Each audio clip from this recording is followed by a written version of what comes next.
Blog Talk Radio.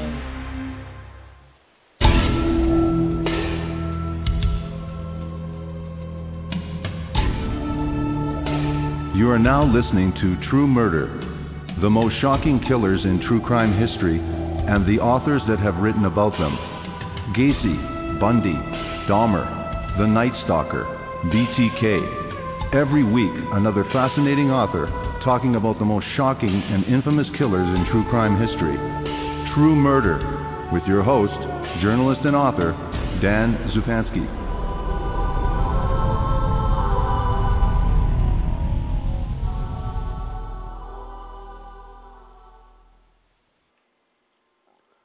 Good evening. For years, David Elliot Penton stalked elementary schools and playgrounds looking for young girls from low-income neighborhoods to abduct, rape, and murder. He thought of them as throwaway kids, hardly missed and soon forgotten, except by those who loved them. He was every parent's worst nightmare, the boogeyman they warned their children about, the fiend who lurked outside bedroom windows. Christi Meeks disappeared during a game of hide-and-seek outside her mother's Mesquite apartment complex in January 1985 and was found dead less than 3 months later in Lake Texoma. Christie Proctor's body was found in a South Plano field in April 1988, more than 2 years after the fourth grader was last seen walking from her North Dallas apartment to a friend's home. And Roxann Reyes was snatched from an alley while playing outside her Garland apartment in November 1987. This story focuses on the work of a team of police detectives, starting with Garland Police Detective Gary Sweet, who picked up the cases of the 3 missing girls after they'd gone cold. In 1996, years after the murders, he found the girls' files and information on suspect David Elliot Penton. For some reason, out of all the stuff that was in those 2 boxes, I pulled out a file and started reading about him, Sweet said. Penton was in jail in Ohio for killing 9-year-old Nidra Ross. What followed was a series of fateful twists, from reviewing old tips to conducting new interviews and gathering information shared by Penton's cellmates.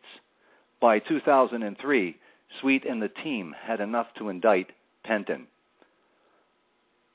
The title of the program this evening is True Detective, from the detective's perspective, with my special guest, Detective Gary Sweet.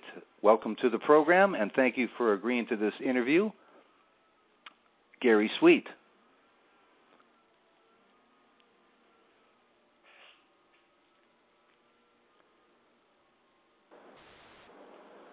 Good evening, Gary. Thank you for agreeing to this interview.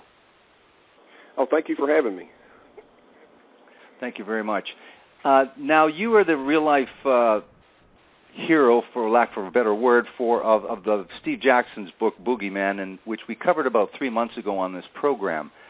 Now, we're going to be talking from, like the program title has been titled, from the detective's perspective. So we're going to talk about the cold case, how it seemed that fate intervened on behalf of these victims and yourself to be able to be involved in this extraordinary case and bring this killer to justice.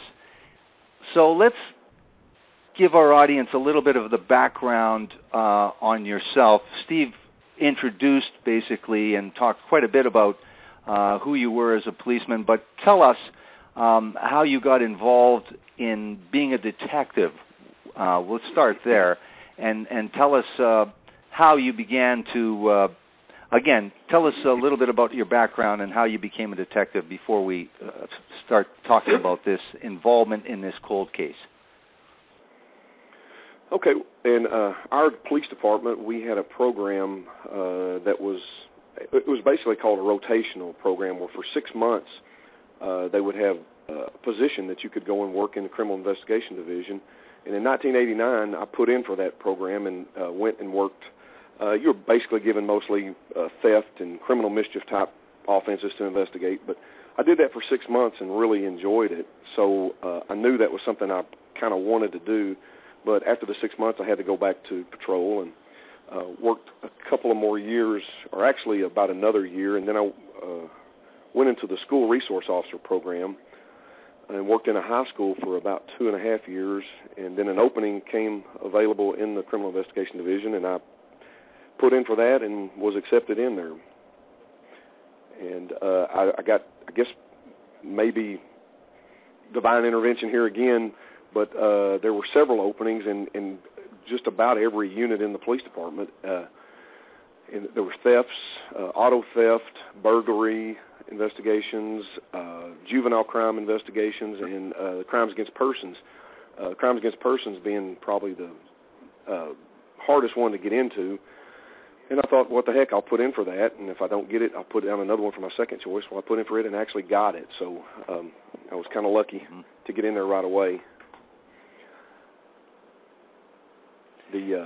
Now, that you say that's about 1990 or so, and you were working working in crimes against... It was about 95 when I actually got inside, yeah. Okay, that far, okay. So tell us a little bit about what you did learn in the kind of cases that you did involve yourself with this crimes against persons. Tell us the kind of cases that you encountered.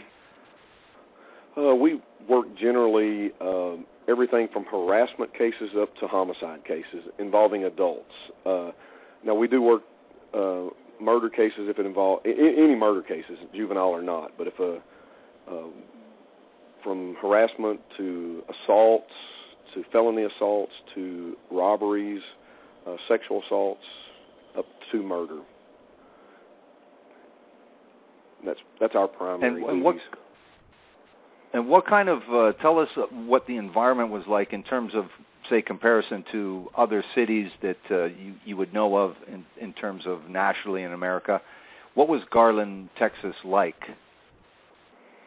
Garland, Texas is I would classify it as a blue-collar working town. The crime there is not, it's not a bad, it's really not a bad city to live in. I don't live there, but it's not a bad city for a person to live in. The crime rate is, I guess I would classify it as normal for that type of city of about 250,000 population, somewhere in the area. We probably, the homicide rate is, I think, is relatively low for that size of a town. We're on just east of Dallas. We connect to Dallas on the east side. And but it's not considered a suburb, we'll say. It's not. Yes, you say it's a suburb. East Dallas. It's yes, a suburb. Our border. I mean, you can be driving along, and 1 minute you're in Garland, and the next you're in Dallas. We are actually. I guess it would be considered a suburb. It's just, I believe we're the 10th largest city in Texas, so it's a relatively large suburb. Mesquite connects to us on the south side. It just covers a lot of ground. I think Garland is about 60 square miles, relatively, roughly speaking, 60 square miles, I think. Pretty good distance, spread out. And the population, I'm not real sure how accurate that is. I think we have a lot of unreported citizens also, I suppose. Okay. So now, tell us what happens in terms of you being in a position where, when is it that you're in a position to first talk about this fateful event where you are on a lunch? Steve talks about it. You're on a lunch. You're looking through some cold cases just for the heck of it, and what do you find? Tell us about that first fateful event connected to these 4 missing women, girls.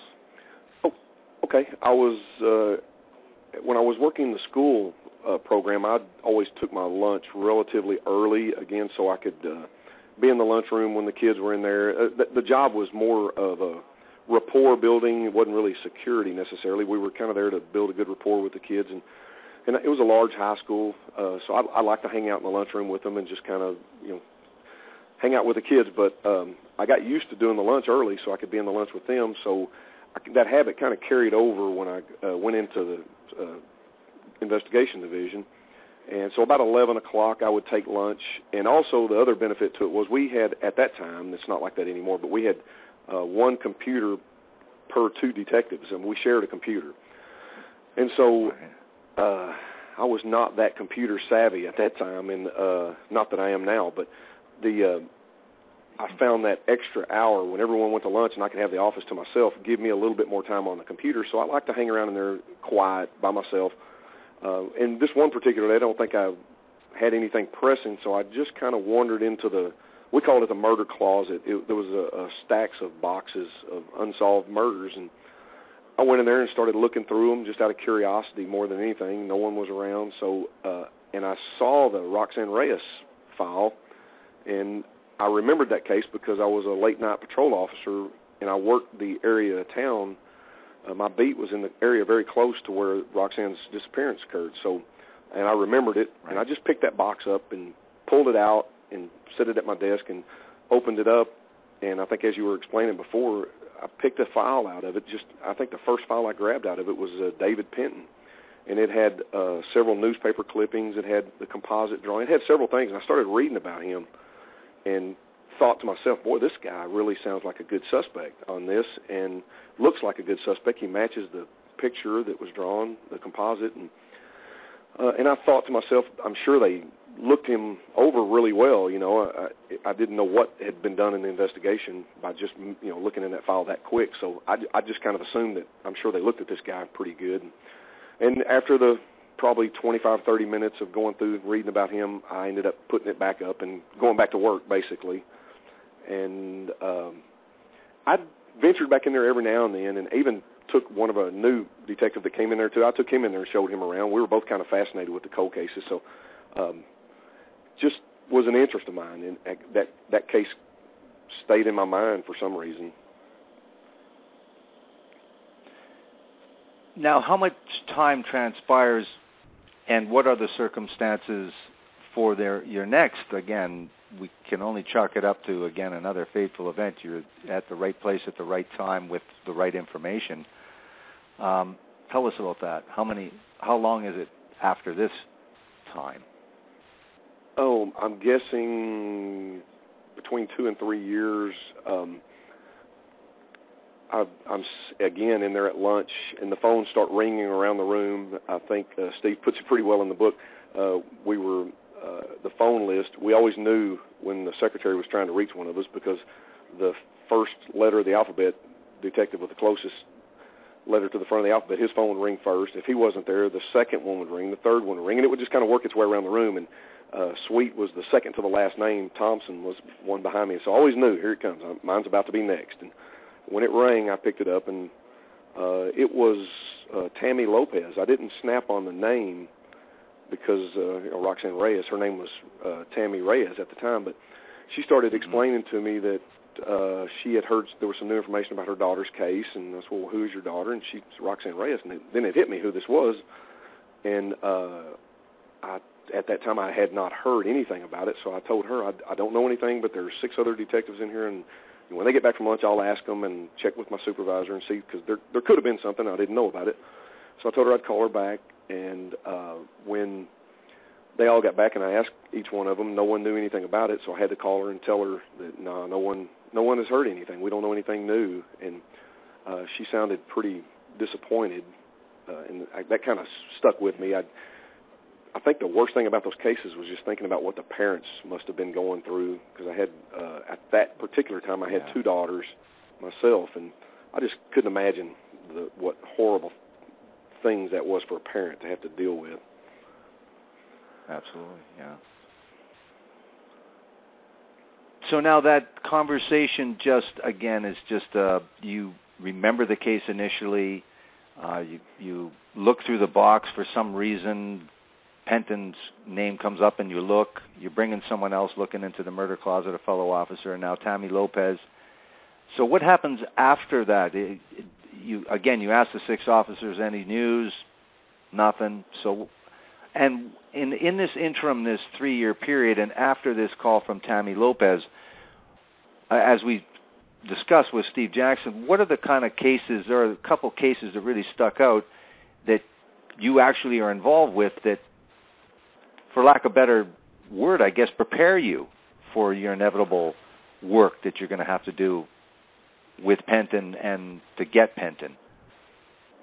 I think probably every case that I worked had a little bit. I learned something every time I do. I've been doing it now for 19 years, and they're doing those cases, and I think I learned something every time I work one. But probably the one, just as far as pure evil, not to categorize murders because they're all wrong, but some are, when one drug dealer is a dispute over drugs and they end up shooting each other, that person that was murdered, not saying they deserve to be murdered by any means, but I'm saying they put themselves in a place that, that it was it was a possibility, maybe not a probability, but some people just put themselves in a place to be a higher risk. These were a person who is just minding their own business, and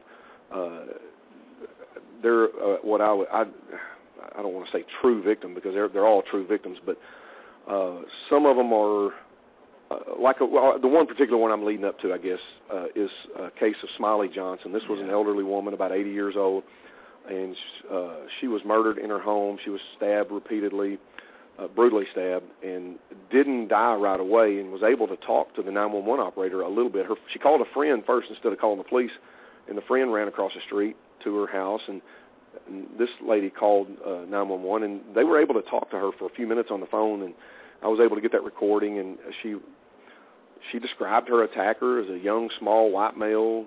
She said, I thought it was my nephew, so I let him in, and, obviously it wasn't her nephew, the way it sounded.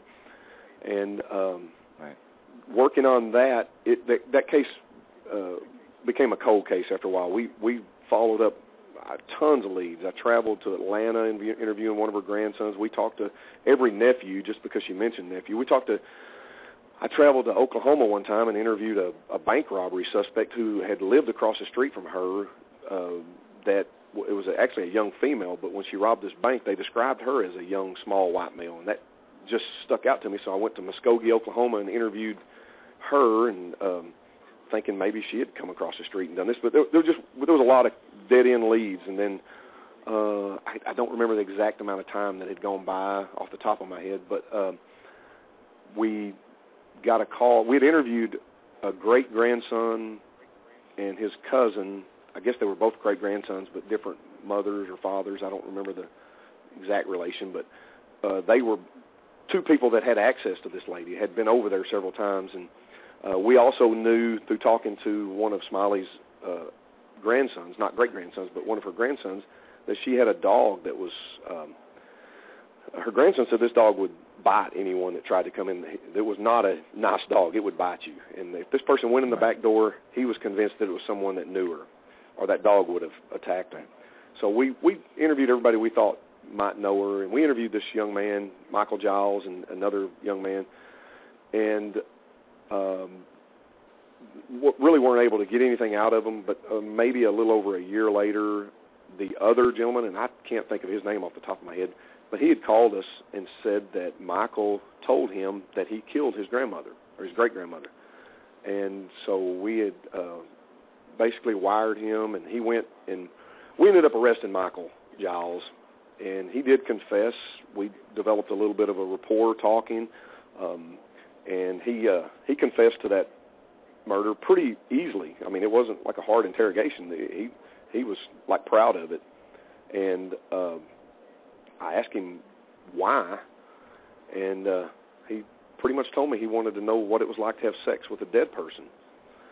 And that point right there, I knew everything he had told me, what he had done, followed every step. I had him describe the offense, that he attacked her in a back bedroom, and I knew that was true because we had luminol the house. We had, and it was red shag carpet, so you couldn't see any blood prints necessarily, but the luminol brings the blood out, makes it glow in the dark, and we'd done this at night, and we knew the footprints led into the bathroom, so we assumed the killer went in and washed up. We even checked the sink and found blood residue in the sink, so we knew he had washed up and before he left. So he described that he went to he told us everything, and everything matched until he come to that sexual assault part. And I said, well, then why didn't you rape her if you killed her and want to know what it was like? He says, I did rape her. I said, no, Michael, you're lying because we had a rape exam done at the medical examiner's office, and she wasn't sexually assaulted. And he got kind of upset with me and said, I did rape her. I raped her through one of the stab wounds. And he told me that he licked her intestines and A couple of times during this, he'd break out into chants, praising Satan. And I knew I was talking to this is an evil person. I mean, this was a sick guy. But, we kept a pretty good rapport. He gave me a statement, and this ended up not going to court. He was a juvenile that was certified as an adult, and he was sentenced to 30 years. I think he's eligible for parole this year. Hopefully he's not going to get it. But anyway, dealing with him kind of let me know that even in the wildest, craziest movies that you see, they don't really reflect what is really, really out there. And that is, there are some sick people. These Friday the 13th and all those slasher movies, they don't show reality. And I started kind of getting a grip on reality, what really is out there. There's some crazy people out there. Now, you're saying crazy in terms of the crime, but we talked about it with Steve Jackson. I spoke about it, about the psychopathic killer just without a conscience, and he noted that he called it not human because it seems that's what makes us human is the empathy and sympathy. If you don't have that, then really you're subhuman anyway, certainly. So when you talked to this 15-year-old, was the 15-year-old insane, or was it the 15-year-old a psychopathic killer? Or he was.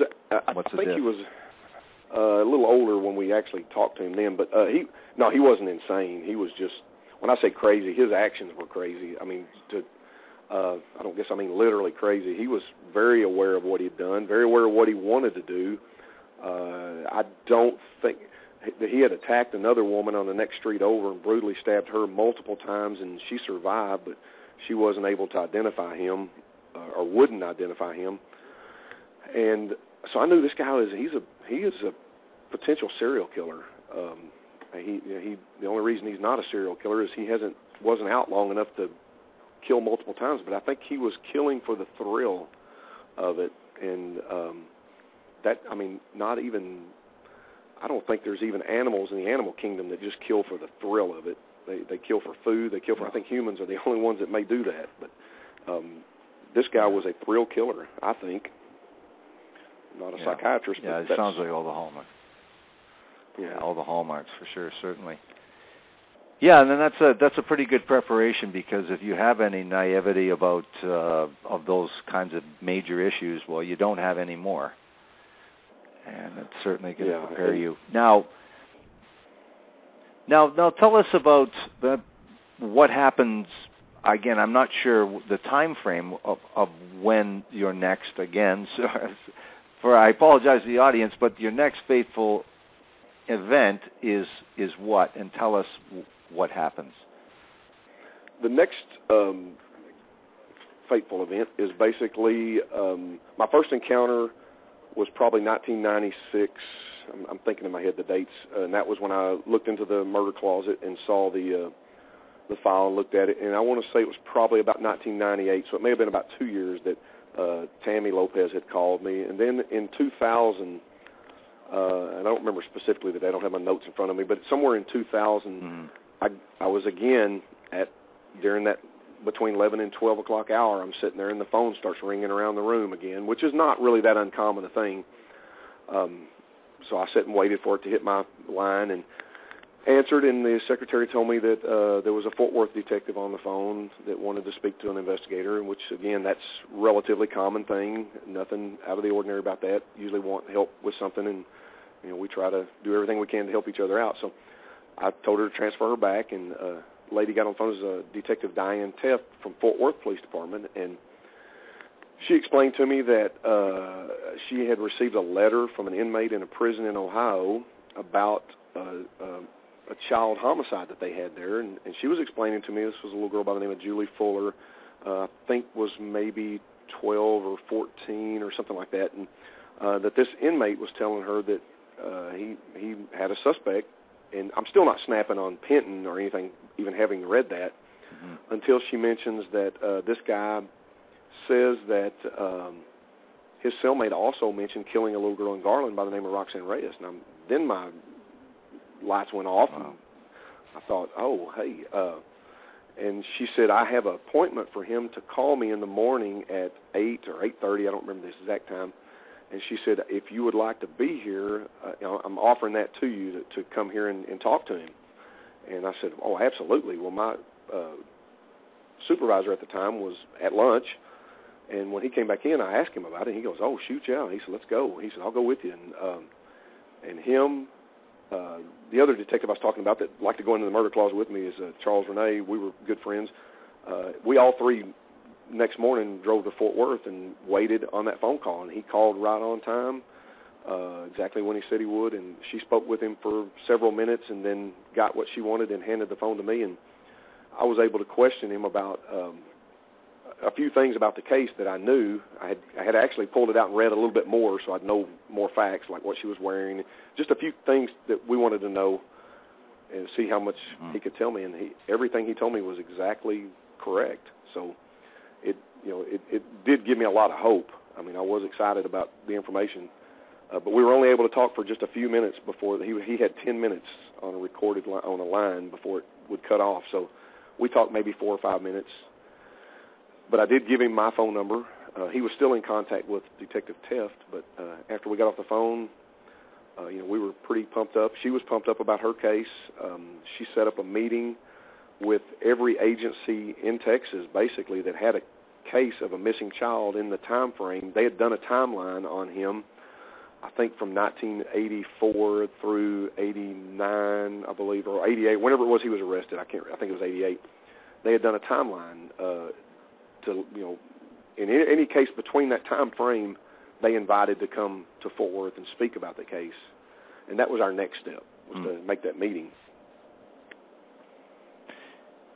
Okay, so how many you only had the one conversation with Sonny Cal, and then you have this meeting that's organized to look at other missing children cases in Texas and other jurisdictions. I believe I think I may have spoke to him maybe another time. I really don't remember for sure, but I think I did talk to him. I gave him my number, and I think I did talk to him maybe once or twice before that meeting. Right. And was able to get a little bit more information, but they were not really eventful conversations. But we did have the meeting. I was surprised at the turnout of how many cases there was out there in Texas. And then after we all presented our case, you would have to ask me that. There were probably maybe 12 to 15 different agencies represented there, I want to guess. Wow. Maybe not that many. There were quite a few, between, I would say, around 12. And I'm guessing, that's quite a bit. I remember a few of them specifically, but there were others that ended up not being closely related at all. And I know there's some that weren't there that had cases that later we were able to find. But after that meeting, we were adjourned, and Diane said that they had DNA on the Julie Fuller case, and she said they were having Penton's DNA compared to that, and when that result came back, she would let me know, and they would go from there. Well, a few days later, she called and said the DNA came back, and it is not Penton. And so I felt really like, let down. But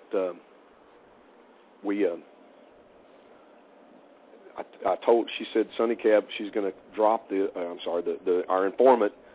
She said, we're going to drop him and not talk to him anymore. And I said, well, tell him to call me. I'll talk to him a little bit more, because it just didn't feel like I wanted to give it up that easy, because he had so much information about ours.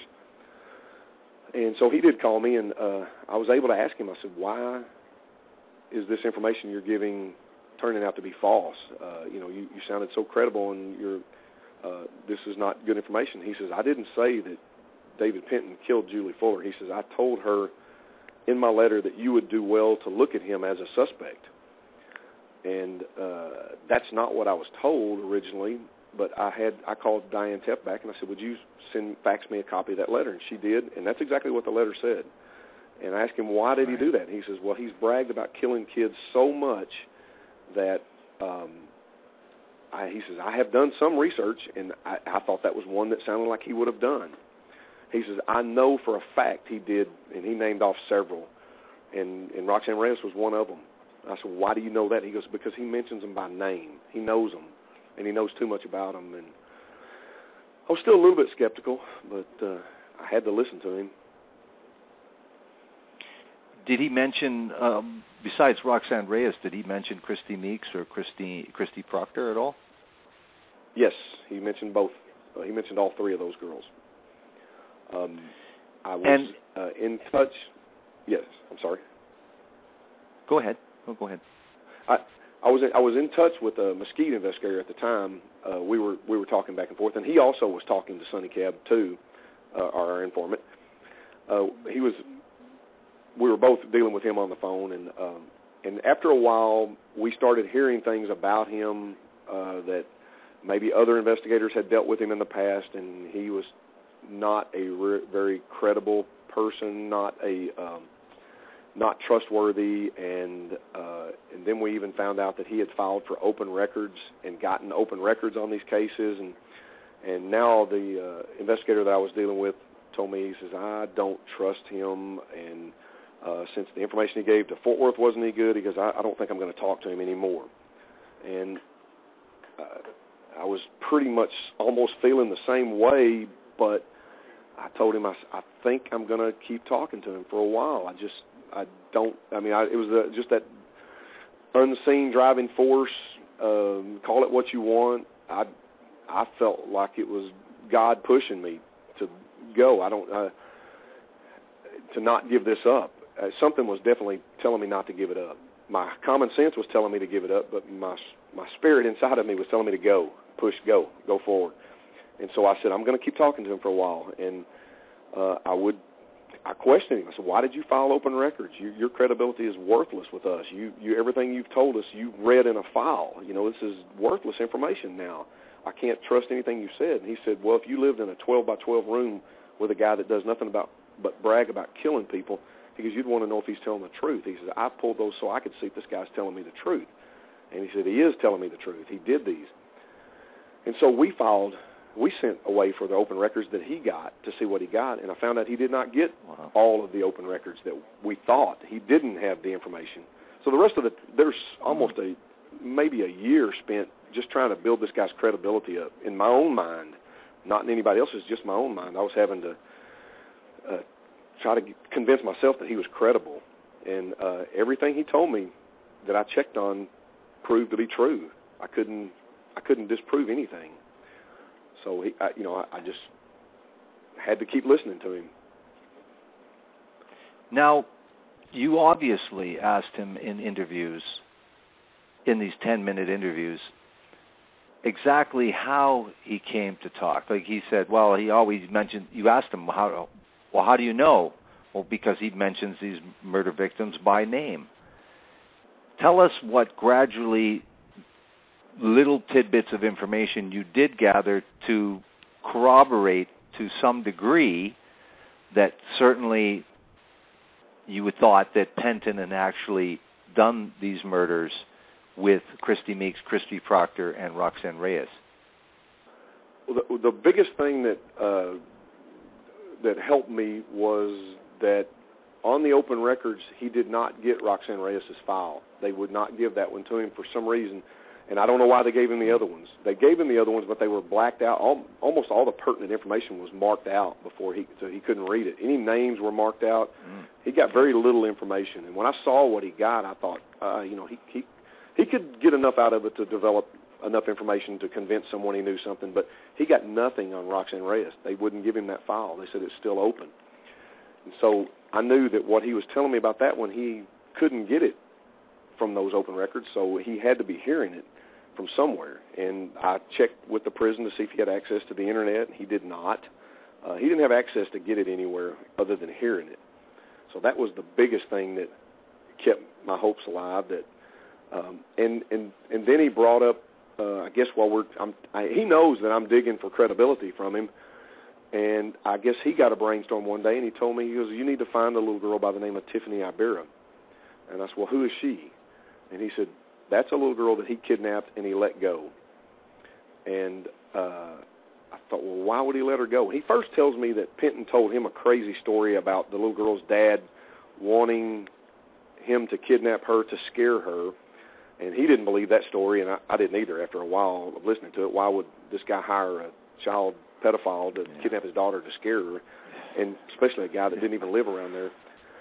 But that we did look and find Tiffany Ibarra, and she was living in Bay St. Louis, Mississippi at the time, which was a pretty good distance away. But it took me a while to get contact with her because I couldn't find a phone number.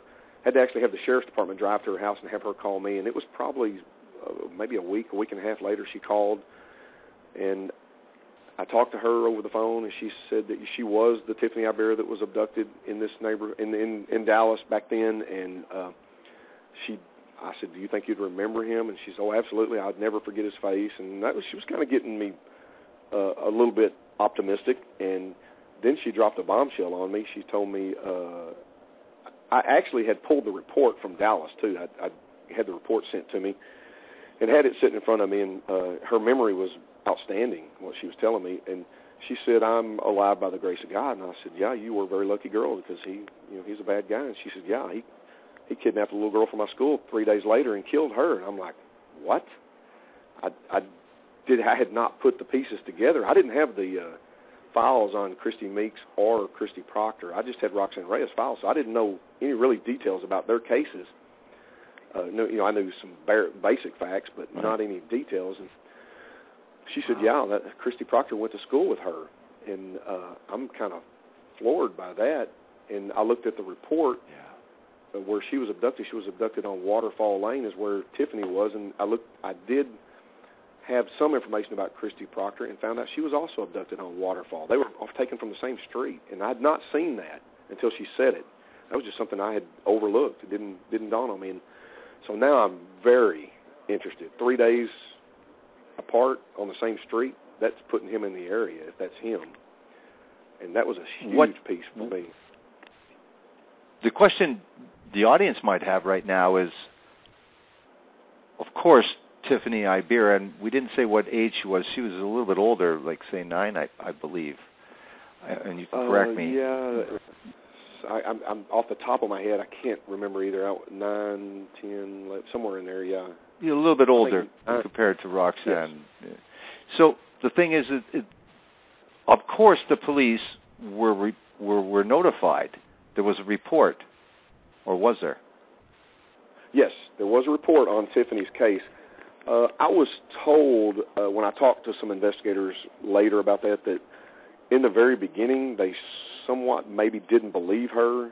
They thought maybe she was just trying to get out of school or something. I don't have anything to confirm this as a fact, but what he did when he kidnapped her was he grabbed her. She was walking. She had headed to school, and a bird had defecated on her clothes. And she went home and changed clothes. And all of her friends that she walked to school with had already gone, so she was alone. And she saw this man walking towards her in a get out of a van, and something in her told her this wasn't good. And she tried to run, and he grabbed her by her backpack and drug her into the van. And according to Tiffany, all he did was he took out a cell phone, which is an old phone. We called them bag phones. It was just a big bag you had to carry with a suction antenna that stuck on the window, and but that was the early cell phones. Right. And told her to call her mother and tell her she's been kidnapped, and so she did. And then he took the phone away from her and hung it up, and he ended up telling her to get out, and that if he ever sees her again, she won't be so lucky that he'll kill her.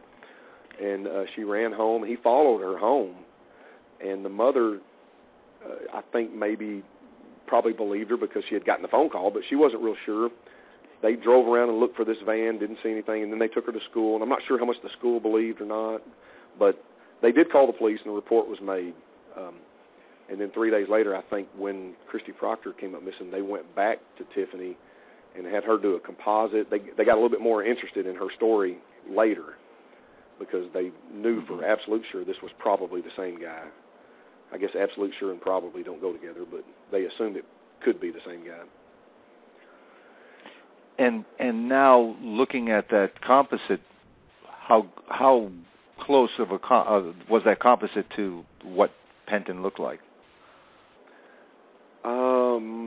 That was probably not a great one. I'm not a big fan of those. I just, in my career, they've not ever really been that effective until this case. And there were 2 composites done, one on the Mesquite one and one on ours, that were just dead ringers for him at that time. The Tiffany Iberia one, I didn't think was a very good one. Just put it that way. It had the basics down, Now that really obviously confirms that you have your man in terms of Sonny Cal, and you have that information corroborated. So how do you proceed now with what you believe to be some really good, strong evidence against Penton? Well, a lot of this had been going on over a pretty good period of time, and I was basically doing this in my spare time. I still had my regular cases coming in daily. I was still working everything I normally work, and I was doing this in my spare time, basically. So Sonny Cal was giving me so much information at times. I tried to take notes and keep up with it, but it really got overwhelming to try to keep up with everything. He was telling me about cases all over the country, and at first I tried to I didn't want to let any child case go. I thought I need to be on top of all this. Well, it got to the point where I couldn't keep up with all of it. It would be confusing on the phone. I wouldn't know really which one he's talking. It just got too much to handle. So I basically told myself, we're going to focus on the ones here, and we'll come back to those when we're done. I have to just stick to my case. And, of course, my case I felt like involved Christi Meeks and Christie Proctor because we all felt they were connected. But I went to Mesquite. Mike Bradshaw was the investigator that I originally dealt with, and Mike is a friend of mine, and I was going to go talk to him and see if I could get him back interested in it. And he told me before that the biggest problem they had with Penton in the beginning was that they couldn't put him in Oklahoma where Christi Meeks' body was dumped at Lake Texoma, and they really couldn't put him in the area here. There were just a lot of things wrong, and he didn't really trust Sonny Cal. And I agreed with him on Sonny Cal pretty much, but I found in our file a statement that had been taken from Penton's sister that she was basically saying she would not ever be around him again because she didn't want her children around him because she felt like he was dangerous. And she even said in the statement, I feel like he did kill those girls in Texas. And that was literally in her written statement that the Ohio investigators had taken. And I noticed the address on that statement was Oklahoma. I don't remember the specific city off the top of my head. I don't remember if I can even pronounce it. But she lived in Oklahoma. And then I also read later that he would drive and visit his sister occasionally. So I knew, okay, well, he's been in Oklahoma. So I was going to go talk to Mike and say, hey, look, I found some information that he was in Oklahoma. Well, when I went to talk to Mike, he had been transferred to another division in the police department. I was kind of upset. I thought, darn it, I don't know the new guy. Well, the new guy was Bruce Bradshaw, no relation to each other, but I had never met Bruce, and they said, he's the new sergeant over the crimes against persons there in Mesquite. And I said, well, let me talk to him. So I went, and it's the first time I met Bruce, and I started running it down to Bruce, and this was probably the greatest thing that happened in this investigation for me because Bruce had actually been one of the detectives that had been called out on the Christi Meeks case and had a great deal of knowledge about the early things that I didn't have. I wasn't there. So Bruce was very, very interested in what I was saying, and really from that point on, he jumped on board full force, and we developed a team.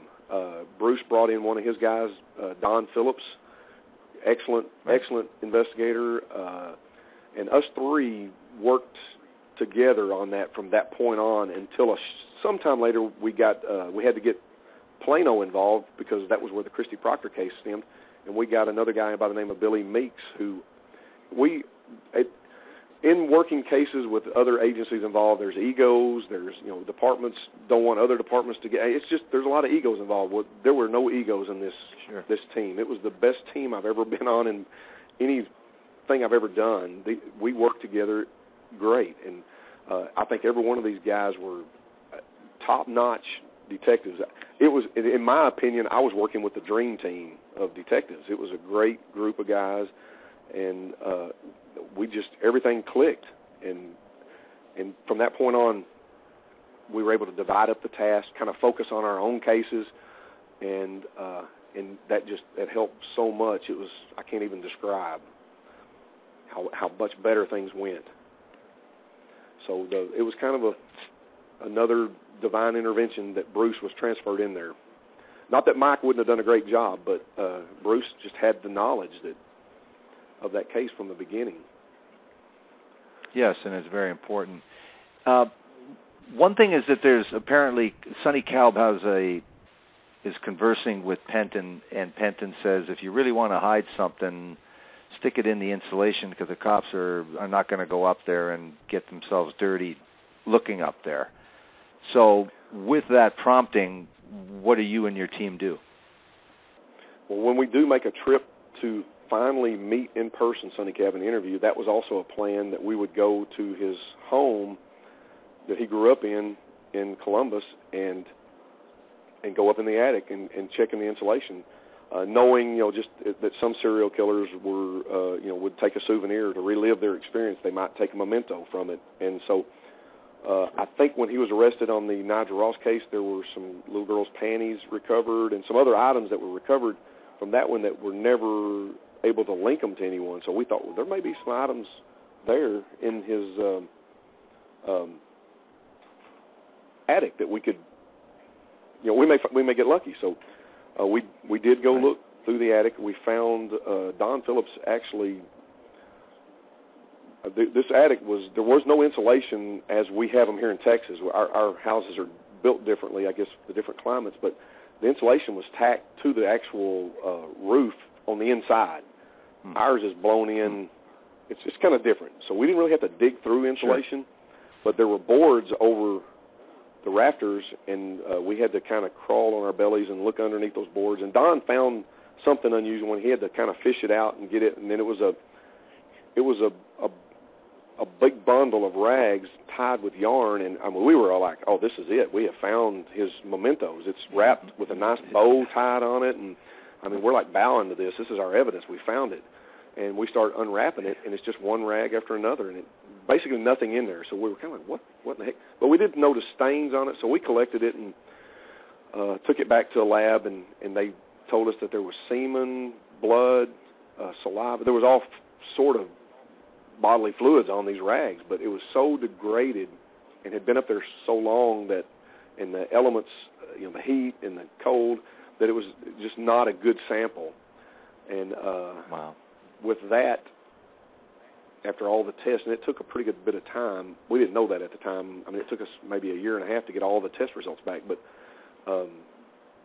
we really didn't have anything with that other than we couldn't match his DNA to it. We couldn't match Christie Proctor, Christi Meeks. They did tell us that we can't tell you it's Roxann Reyes's, but we can't tell you it's not. That was about the best we had with that. But he told us a lot of things, Sonny Cal did, about the type of victims he picked and things like that. So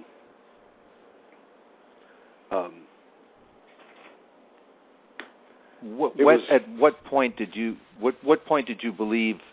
Again, you can only concentrate on the cases that are already cold, that are already there. Never mind imagining. But did you guys were all in agreement basically that this guy likely had killed more people than you guys were even looking at?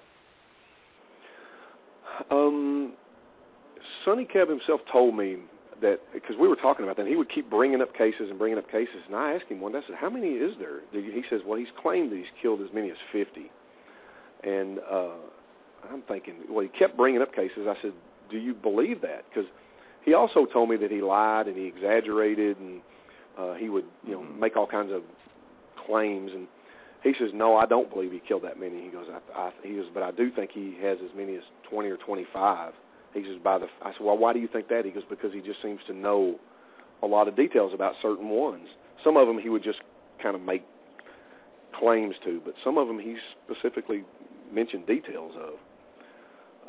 So that was where I'm trusting Sonny Cal, but also that same story was confirmed when we did finally meet with other inmates. They kind of told us all the same thing, pretty similar stories. That his biggest downfall, and it was his downfall in the Nigel Ross case that got him convicted, is this guy likes to talk. And I think he likes to relive these things, and that's the best way. He's never able to do them again, but he can relive them by talking about them, and I think that's his fantasy, it's his dream, and he just likes to talk about them. Now, Sonny Cal is a pedophile, and he's in with Penton, so he's no good guy, just screwed up once only. He's a bad guy as well. Was there any talk? I find it interesting because there's so many American cases where very quickly they say, hey, we want you to wear a wire when they get some information to really confirm and be able to have some solid information.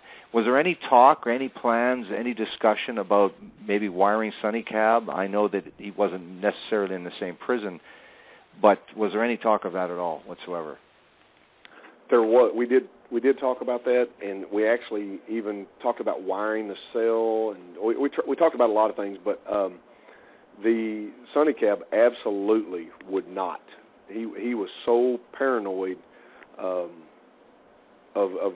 being labeled a snitch that even when we visited him, we had to visit him in the regular visitors room. Bruce and I went to visit him first. He wanted us to dress. He said, "Do not come looking like cops." He wanted to wear jeans, wear a T-shirt, tennis shoes. Don't come in there looking like a cop with a coat and tie or whatever. He says, "You're going to look like my uncle and my cousin. I don't." And he said, if you pull, he said, we did find this was all true. If you pull one of those inmates to a back room to interview him, he said, within minutes, in the far back reaches of that prison, they know that Jeffrey Sonny Cal is in the back talking to the police. He said they know it. And it's like we kind of laughed and said it's like an old women's quilting group, the gossip that goes on in there.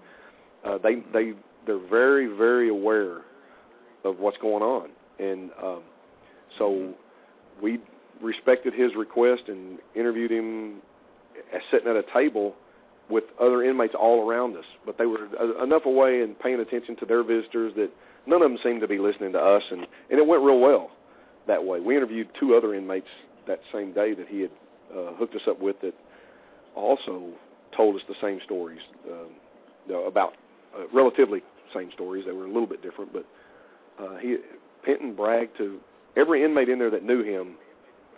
Every single inmate we ended up talking to, without exception of maybe two, told us that he bragged about raping and killing kids. That was all he ever talked about. We visited prisons we visited prisons across the state, and we visited inmates that had been with him years past, and they even said, yeah, that's all he'd talk about was raping and killing kids. And one of them even told us, so what took you guys so long to get on to him, which didn't make you feel real good to know that. Of course, my reply back to him was, well, why didn't you call us? What took you so long? We don't know what he's talking about. But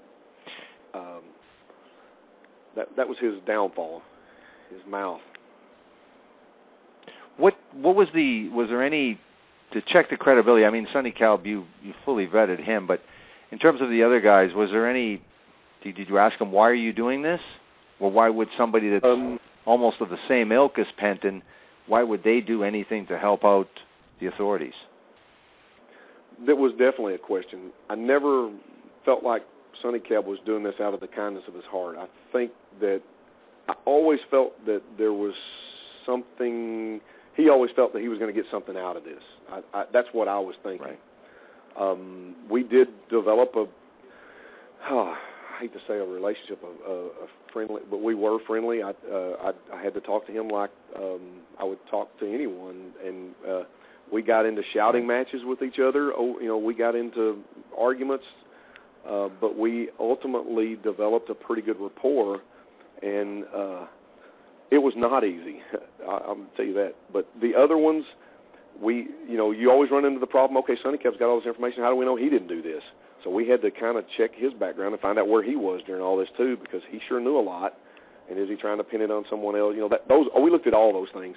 The other guys, we wondered if they were not people that Sonny Cal knew I was trying to build credibility with him, so I wondered, okay, did he go get these guys and coach them so it would make his credibility look better, that there's other inmates? So we had that worry. But after interviewing the two other guys, I was very convinced that wasn't the case because they didn't tell the same stories. They were different. One of them didn't know anything. Bruce and I are interviewing these guys, and Bruce is interested in the Christi Meeks case, obviously, and I'm interested in Roxann Reyes, and we're both interested in Christie Proctor. We didn't want to leave her out. We didn't have Plano with us at the time, but we wanted to make sure all the girls' cases were covered. So, but I'm focusing on Roxann Reyes, and he's focusing on Christi Meeks. Well, one of the guys, David Korecki was his name, he's telling us about Roxann Reyes, and he's telling us about Christie Proctor, but Bruce is he's chomping at the bits to get to Christi Meeks. And he says, I've never heard of that one. He says, I don't know anything about that. And I would think if they're rehearsing, knowing who's coming to talk to them, they're going to be talking about the cases we want to hear about. And he didn't, and he sincerely didn't know anything about that one. Penton had just not talked about that one. He had talked about so many, but that was not one of them. So I don't feel like they were lying. Just that was my gut feeling. And then later we did develop more, and some that we had to go to that didn't come to us, and they didn't want anything. So, yeah, it became pretty obvious that he had told many, many people. Now, was there any talk of, once you have this kind of information, was there any talk of, in the strategy of what to do next, was there any talk of interviewing Penton, or was that not an idea at all entertained? It was. We knew through doing. I mean, we had gone to Columbus. We had talked to Rick Sheesby, was one of the lead investigators on the Nigel Ross case, and he had retired. But I'd talked with him a lot. I talked to a lot of the Columbus people. We went through their file. We knew his background. He never confessed, would not confess, deny. He would never confess anything. So we until we were 100% ready, we decided we were not going to interview him until we were just completely sure we had what we had. And we never really felt like he would ever. He's such a pathological liar. We knew he wouldn't tell us anything, or we felt that he wouldn't. So we just kind of waited until we were 100% ready. And I think that did. Now, how did you prepare for this, and what was the strategy? Now, you have 4 guys. You say this is the dream team of detectives. Everybody's dedicated. Everybody has a piece of the puzzle. Everybody's up to speed. Tell us what that strategy session was like with your fellow officers. As far as preparing to interview him? Yes, preparing to put all the pieces together to make your move, like you say. You want to have all those things together. So tell us about what's the strategy, and tell us about, you must have spoke with other officers about this, what you were going to do. Tell us about those plans. We had, I think, as far as the 4-person team, I think we all had our own unique abilities that kind of blended together real well. Bruce obviously had the knowledge of the case from the beginning, and Bruce has an amazing memory, and Bruce was a sergeant. We were all just detectives. There was no rank in this. I mean, we're all from different agencies, but Bruce was a sergeant at his department, so we kind of respected him as maybe he's the ranking official there. So, and he had a extremely high IQ he just had a lot of knowledge about this case. Don Phillips was an extremely organized, very good detective. We kind of made Don the keeper of the file. Don kind of organized, kept everything organized for us, because I'm not the most organized person in the world, and Don was very good with that. So Don was the keeper of the file, is what we called him. And Billy had worked on a multi-jurisdictional task force. There was a lot of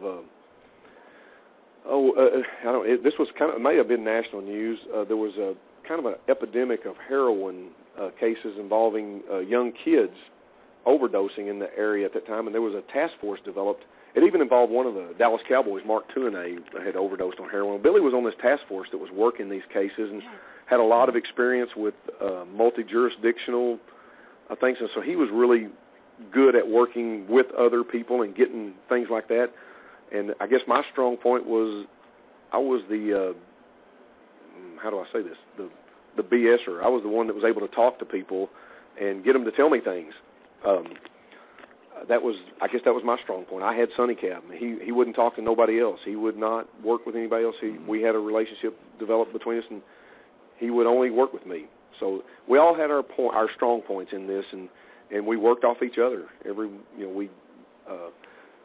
If Don needed something for organizing it, we gave it to Don. It was his deal. He developed a PowerPoint on it. I think Billy actually helped him out. Everyone just had a task, and it gelled. It worked.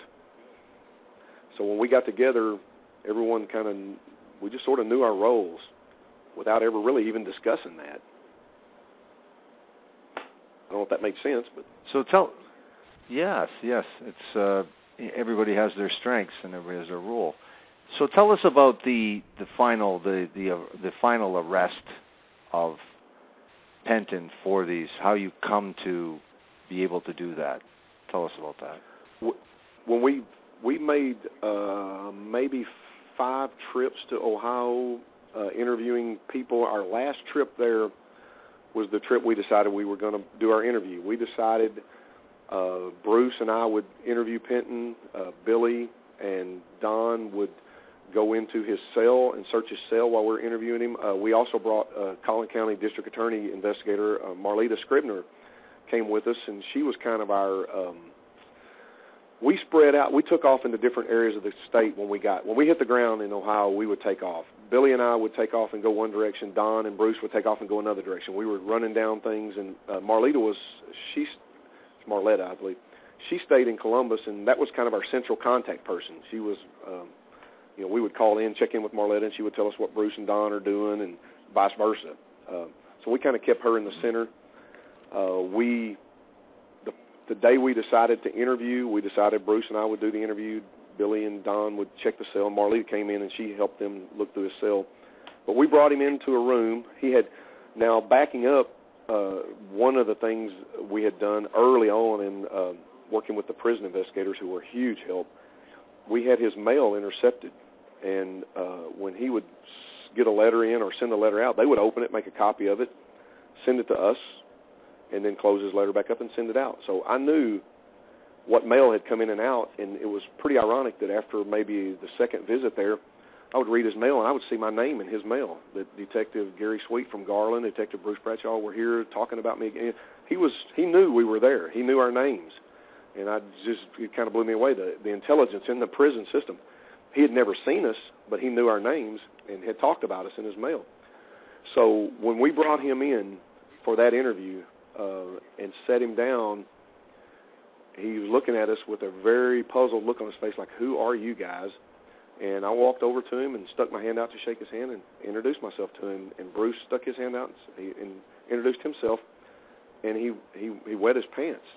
I mean, his face went pale, and he lost his bodily functions. I think the fear in him was that great. And I hadn't really said this, but he had a huge fear of Texas. They felt like those inmates, when they would talk to us, they thought we executed I think one of them said, you guys execute about 500 or 600 people a year, which I think maybe that's really about maybe 20 or 25 is probably the more accurate number. But I said, no, we don't execute 600 people a year. That's ridiculous. Probably only 300 or 400, I just kind of keep that going in their mind. They really believe that if you come to Texas, you're going to get killed.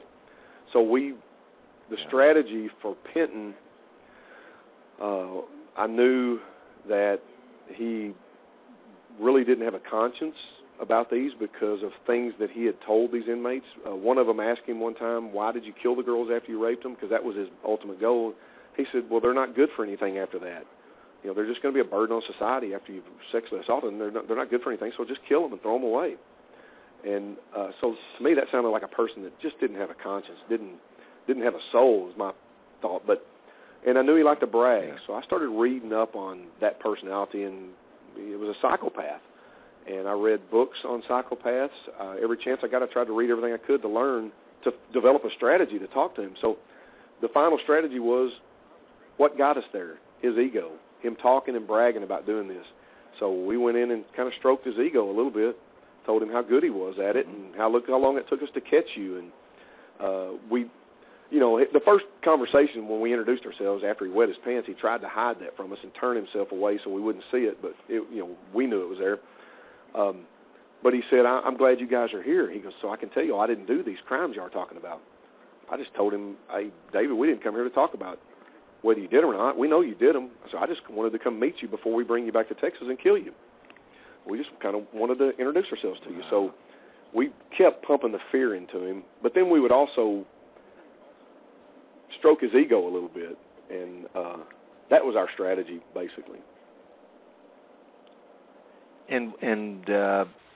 Well, tell us more. I mean, this is fascinating. Tell us more about the interview itself. I mean, he wets his pants. Now you're stroking his ego. You don't humiliate him. You don't humiliate him because he wets his pants. So, again, tell us more about actual conversations on how he begins and how he opens up a little in this interview. We don't even acknowledge it, and no, we did not want to embarrass him, so he kind of turned his body away and crossed his legs, and we didn't acknowledge it. You could smell urine in their room. It wasn't a large room, but we didn't acknowledge that, and we just continued to talk to him, and he continued to deny. And one great thing I think that came out of it, I've always said my greatest fear in police work is putting the wrong person in prison for a crime they didn't commit. I would rather a person get away with murder than put a person in prison for murder that didn't do it. That would be a nightmare for me. So I always had this in the back of my mind. I'm 99.9% sure this guy's guilty, but that's not good enough. I want to be 100% sure. So, just everything kept lining up. And okay, what if all these inmates are lying? I just still had that tiny, tiny, tiny doubt in the back of my mind, and it worried me. I was convinced he did it, but like I said, there's a very small doubt, but it was there. I'm not going to deny that. After that interview, I was 100% satisfied. And the first thing I think that convinced me is when Bruce asked him, knowing that we had gone up into the attic and found those rags, we didn't know if that was his rags or not. We just didn't know because the DNA wasn't good enough. But Bruce threw that out there. He goes, David, what if I told you that we searched your house in Columbus and that we found something in the attic? And he looked at him. Now, David Penton was a very animated, very moving. He was constantly moving. His head was moving. He was always just shifting around. He was very animated. And he kind of paused still for a second and said, I would say that's a lie because I never took any souvenirs. And I think it was everything I could do to keep from falling out of my chair because I just heard him confess. He just said that I did. I mean, he said, I never took any souvenirs. So we didn't acknowledge that he said that. We just kind of kept right on going, hoping that he would say more. And he didn't. He would deny and deny some more. And then later, after stroking his ego about how good he was at it, he kind of chuckled one time, and he goes, y'all can't have any evidence on me. So why is that? He goes, I'm not stupid. He goes, I didn't leave any physical evidence. Well, then again, that's another confession. And I had to question him then. I said, well, what do you mean? I said, did you use a condom? I mean, what do you mean you didn't leave any evidence? And the expression on his face completely changed. He realized then what he had just said, and he got real antsy and started shifting around in his chair. He goes, well, I didn't leave any evidence because I didn't do it.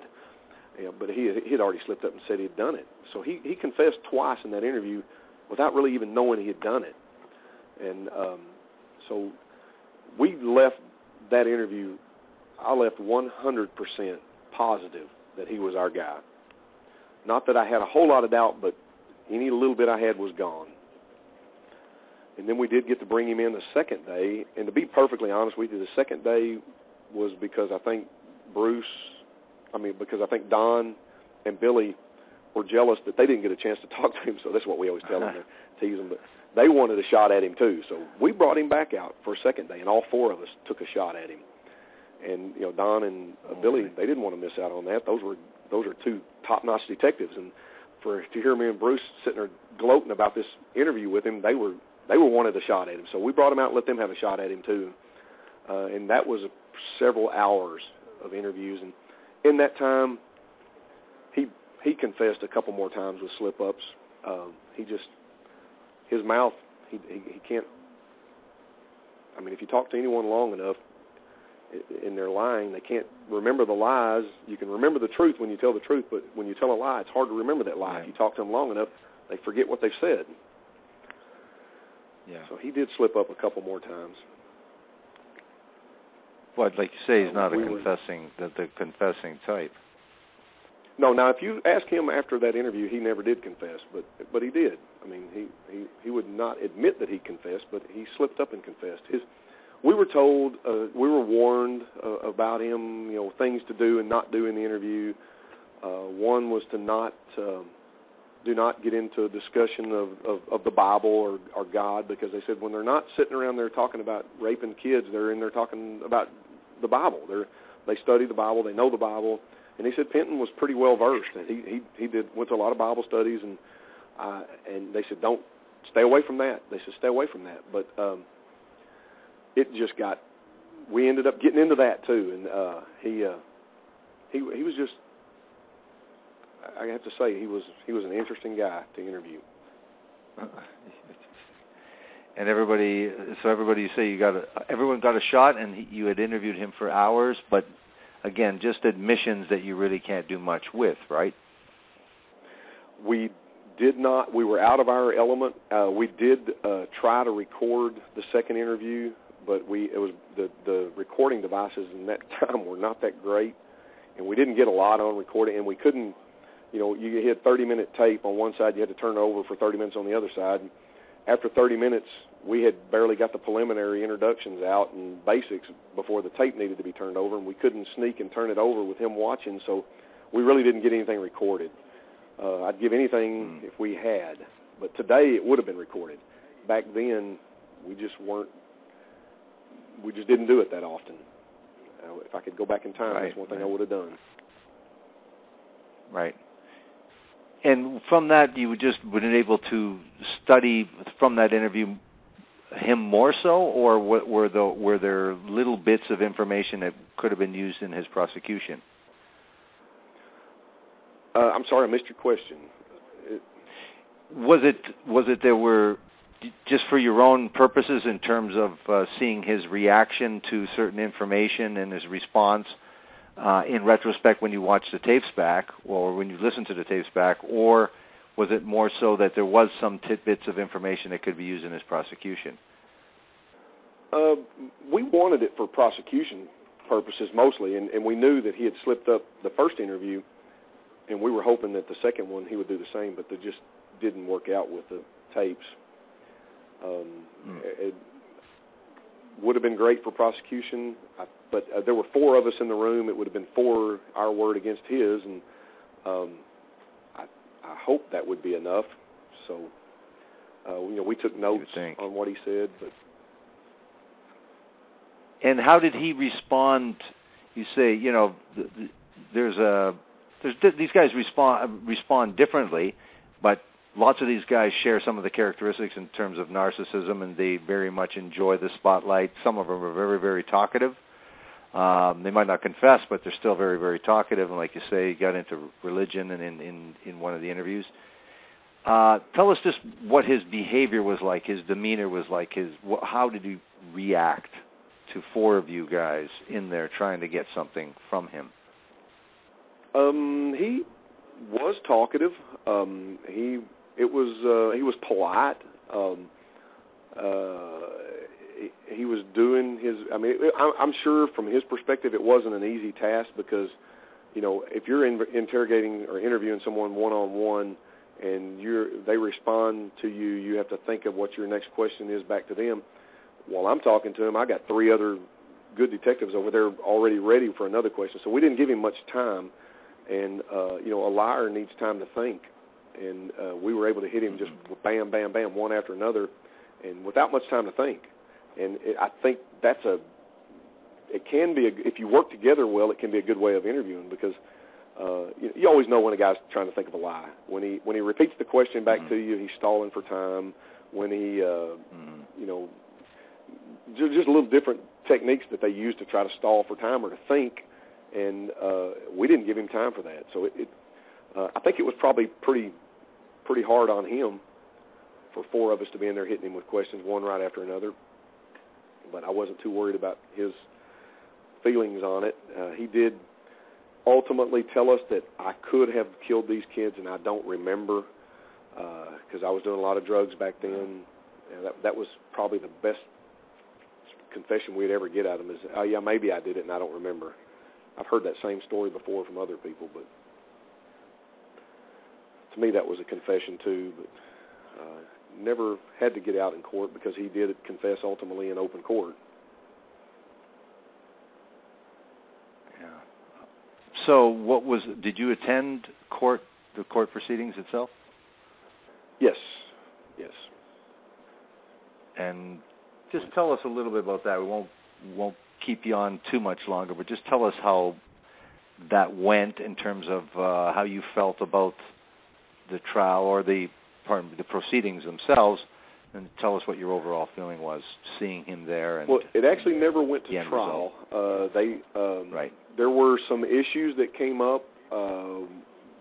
They said that they had found some work records that might have proved that he was working during one of these cases, and the prosecutor at the time, very, very good prosecutor, probably one of the best in the state, he felt like if we had doubt in one, we had one shot at this pretty much, and if one juror gave us problems with this things that they were bringing out, that we may have problems. So the defense offered to plead guilty to all of them for life in prison, the rest of his life in prison. And he just felt like this would be a guaranteed way to make sure he never got off the streets. We could go in and try to get the death penalty and lose, then we've lost it, with the evidence. And we didn't have time to go search the evidence out that they had come up with, which later we found out was a time card for a job that he worked, did show that he was working. But we found out what his job was at that place was doing the time cards. So it's been very easy for him to fabricate a time card for when he's out. But we didn't have time to investigate that at the time. And they went ahead and accepted the plea, and he went into open court and pled guilty. And by pleading guilty, he had to openly admit that he had committed the crimes, and it did take away any possibilities for appeals for him. So it was kind of in some ways it was good. We would, I think the families would have liked to have seen the death penalty, and I'm not going to sit here and say I wouldn't have liked to have seen that too, but if there ever was a person that's a poster child for the death penalty, he was it. But I think we now know that he's going to die in prison, so that's good enough. It has to be enough, yes. It has to be enough, and that's a success. A question I ask is that typically, and I know he probably had a court-appointed lawyer, but did that lawyer do his best in terms of vigorous defense if he should have known that there was some difficulty with making this case, shouldn't he have? And then as a result, but this is not much of a good deal, that he's, there was plea agreement. The attorney that actually, sorry, go ahead. The attorney that represented him was not the original attorney that he had in the beginning when he got to Texas. The original attorney somehow got excused from the case after going along a pretty good bit, so they had to postpone for the new attorney to familiarize himself with the case. So I think that's why it took a long time for this to actually go through the court process, because he had changed attorneys. I do think that he had a good attorney. The guy was a good attorney. We asked permission to I probably shouldn't say this, but we had asked permission that we wanted to talk to Penton after he pled guilty, because we wanted to know what were we right on and what were we wrong on. Did we miss some things? Because we figured once he's pled guilty, there's no reason for him not to tell us anything. And we went to his attorney and asked him, could we speak to him, and he wouldn't allow it. And we kind of sort of under his breath told us he couldn't let him talk to us for fear of him implicating himself in other cases. So we kind of knew right then that there were more cases. So he wasn't going to let us talk to him because he didn't want us digging those out of him. So his attorney, I think, knew. But he did do I think he was a good attorney, did a good job as far as, I don't know how. Well, there must have been, obviously, despite not getting a confession, obviously you had enough evidence to, compel that a plea agreement, and the plea agreement that he got is to spend the rest of his life in prison. So, when you have a death penalty case, that's a heck of a thing to try to avoid. So, if you didn't start off in a death penalty capital case, then, it's a hell of a way to get a plea agreement that ends up like this, let's put it that way. In some states, it's hard. There is no device in terms of there's always a parole hearing. So, yeah. Well, he has no it's a good thing for parole. Yeah, I think so. Yeah, I think that it's sad that in some states and in Canada we have that where there's always a parole hearing. Whether it's multiple murder like Robert Pickton, 33 or 26 or whatever the tally, he still has a parole hearing, not in a consecutive fashion. So it's not 100 years from now he has a parole hearing. He has a parole hearing pretty soon. So very, well, actually, even regardless, pardon me? He will have a parole hearing. He is eligible for parole in Ohio in 2027. Mm-hmm. But the thing is, if he is paroled in Ohio, he has to come to Texas and serve out the rest of his life. So he may face a parole hearing there. I think he wants to stay there. I'm sure he'll not want to be paroled. But he's probably comfortable there. Yeah, he'll have to be. Gary, I want to thank you very much for coming on, and I want to tell people too that you've been listening to Gary Sweet, and you are the person that they talk about. Steve Jackson talks about so eloquently in his book BOGEYMAN, and so that's the book just came out. And how was that for you, seeing yourself on the pages of a true crime book? It is a little surreal. I guess it's flattering that a writer of the caliber of Steve Jackson would write a story about a case that I've worked on. That's pretty flattering. I had the privilege of meeting him on another case that I had worked, another cold case, and which was a crazy story in itself. But to have a writer like Steve write a story about a case, that's very flattering. Mm-hmm. That's something I'll. Yes, and I think it's nice. What I think is nice too is the true crime writer of the caliber of Steve Jackson, with all of his experience too, is that it really complements this, and very much essential. The next step in terms of you are the people that do the dirty work. You're the people that do all the heavy lifting and have to live this literally. But Steve Jackson, through his talent, brings that to life and conveys that important story and what we all can learn from reading this book. And I think, just like we spoke about in this interview and in the Steve Jackson interview as well, that fate really intervened, and you could say where this came from or where it emanated from, but strange things happen, much stranger than fiction, to be able to make this case and to bring this person to justice and get some answers for the victims' families. And so I want to thank you very much and congratulate you on being famous in Steve Jackson's book. So I want to thank you very much for coming on and talking about your real-life experiences. I appreciate it. Fame is not something to really look for. You want to retire quietly someday and just go away. But I want to get copies of that book and give it to my grandkids so they'll know their grandfather at least did something in his life. But I was telling someone about the book. I knew the ending, and when I started reading it, I couldn't put it down. That's crazy. I knew the whole story, but Steve is such a good writer. I'm thinking, wow. Yeah. It was really interesting. But anyway, I appreciate getting to come on. Yes, it's been very nice, Gary, for you to come on and share your experiences. It's not very often, if at all. It's very, very rare to get your perspective, a detective's perspective, someone that lived through something like this. And even though you don't get too many happy endings, it's not a happy ending because of the victims' families. That it's just there is satisfaction in getting something that's very difficult done and achieved, and you're still, you still retain your sanity after all this. So that's admirable in itself, right there. So.